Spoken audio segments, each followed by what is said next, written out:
আপনি যদি স্বপ্ন পূরণ করতে চান তাহলে গন্তব্যে পৌঁছতে চাণক্যের এই নীতি মেনে চলুন।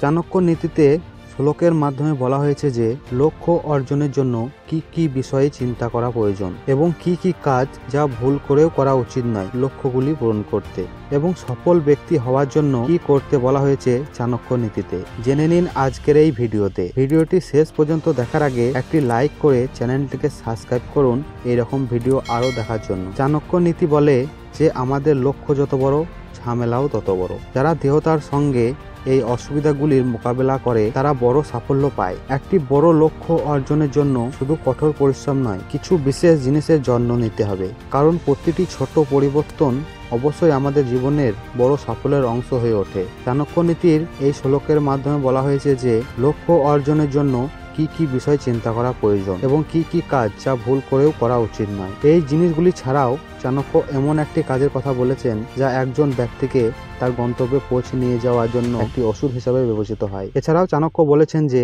লক্ষ্যের জন্য মনের মধ্যে থাকা কাজের চিন্তা কারো সামনে প্রকাশ করা উচিত নয়, বরং এটিকে সাবধানে রক্ষা করা সম্পূর্ণ করা উচিত। এবং চাণক্য বলেছেন যে প্রতিপক্ষ আপনার পরাজয়ের পথের দিকে তাকিয়ে থাকে। শত্রু লক্ষ্য অর্জনের পথে অনেক ধরনের বাধা সৃষ্টি করে, তাই আপনার মাস্টার প্ল্যান সম্পর্কে কারো ধারণা থাকা উচিত নয়। আপনার বুদ্ধি এবং পরিকল্পনা ভাগাভাগি করার সময় বিশেষ যত্ন নেওয়া উচিত, কারণ আপনার একটি ছোট ভুল একটি বড় ক্ষতির কারণ হতে পারে। আচার্য চাণক্য একটি সিংহের উদাহরণ দিয়েছেন এবং তিনি বলেছেন যে সিংহ যখন শিকার করে তখন কখনো লক্ষ্য থেকে বিচ্যুত হয় না এবং সুযোগ পেয়ে আক্রমণ করে। একইভাবে একজন ব্যক্তির উচিত তার লক্ষ্যের দিকে মনোযোগ দেওয়া। আজকের ভিডিও এখানেই শেষ। পার্ট 2 দেখতে হলে কমেন্ট করুন।